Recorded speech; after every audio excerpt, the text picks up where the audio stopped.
Bugün Xərci İsmayılov işi üzrə məhkəmə prosesi davam etdirildi və biz bir sıra vəsatətlər təqdim elədik. Bunlar yenə də bu Azadlıq Radiosunun Salatin nümayəndəsi Adil İsmayılovun şahid qismində dindirilməsi ilə bağlı oldu. Çünki Xərciyə verilmiş ittihamlar birbaşa Azadlıq Radiosunun fəaliyyəti ilə bağlıdır və bu suallara yalnız Azadlıq Radiosunun Salatin nümayəndəsi cavab verə bilər və Azadlıq Radiosunun 2015-ci aprel ayında İstintaq İdarəsinə məktubla müraciət edib ki, bizim nümayəndəmiz, yəni bizi təmsil edən şəxs Adil İsmayılovdur və biz də bunu əsas götürüb məhz Adil İsmayılovun şahid qismində dindirilməsi ilə bağlı vəsatət verdi. Amma təəssüf ki, məhkəmə bu vəsatəti təmin etmədi və əsas gətirdi ki, bu ittihamların Azadlıq Radiosuna heç bir aidiyyəti yoxdur.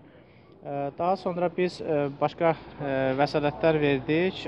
Bu vəsatətlər Rabitə və İnformasiya Texnologiyaları Nazirliyinin və Milli Teleradio Şurasının bir sıra məktublarıdır ki, hansı ki, həmin məktublardan da təsdiq olunur ki, Azadlıq Radiosuna verilmiş FM tezliyi 1 yanvar 2009-cu il tarixdən geri alınıb.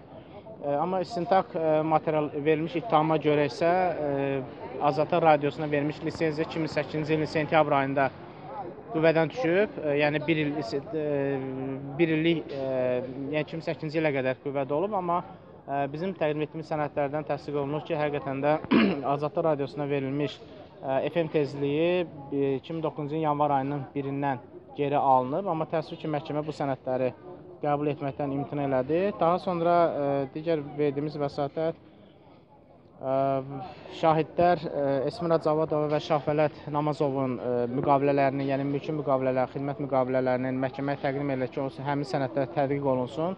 Həmin sənədlər də təsdiq edir ki, həmin müqavilələr Xərci İsmayılovla bağlanmayıb, yəni təsdiq edir ki, Xərci İsmayılovanın ümumiyyətlə bu məsələlər hər hansı bir aidiyyəti yoxdur, yəni maliyyə təşkilat sərəncamverici funksiyalara malik deyil.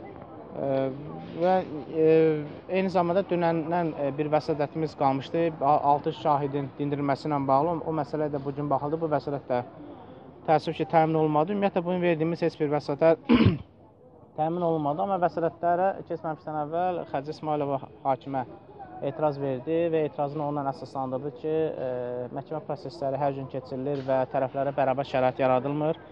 Bizim verdiyimiz vəsatətlər heç biri təmin olunmur,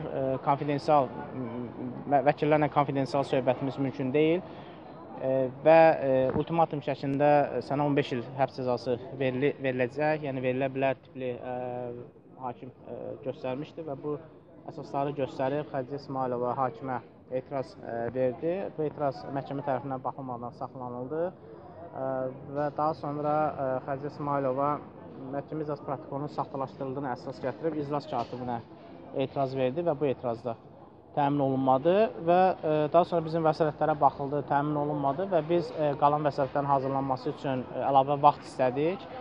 Və məhkəmə 2-ci günə qədər təxirə salındı ki, biz ən azı 2 gün ərzində bu vəsatətləri hazırlamaq üçün Xərci İsmayılova görüşüb, həmin məsələləri müzakirə edib yeni vəsatətləri hazırlayaq.